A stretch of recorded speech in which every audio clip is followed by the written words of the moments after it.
তো গেটটা খুলে ওই চলে আসছি আমাদের শিব মন্দির দেখাতে। হাঁড়ি ঘাটে বসেই আছে, নিয়ে যাবো এই সাপের সঙ্গে সাপ খেলা করতে শুরু করে। এই হলো আমাদের বাগান, পুকুর, একটা পুকুর, এটা হলো আরেকটা পুকুর, দুটোই আমাদের।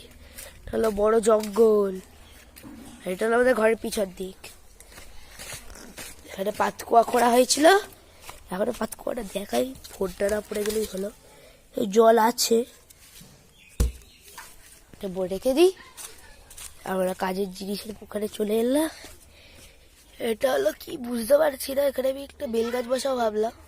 আর এইটা হলো আমাদের শিব মন্দির, এখানে সিঁড়ি, এখানে একটা সাপ, এটা কি করেছে কে জানে, আমার ভাই বানিয়েছে এটা। এটা হলো শিব, আর এখান দিয়ে এসেছে চাটকড়ের জল। আর যদি শিব মন্দির ট্যুরটা ভালো লাগে তো লাইক করুন, সাবস্ক্রাইব।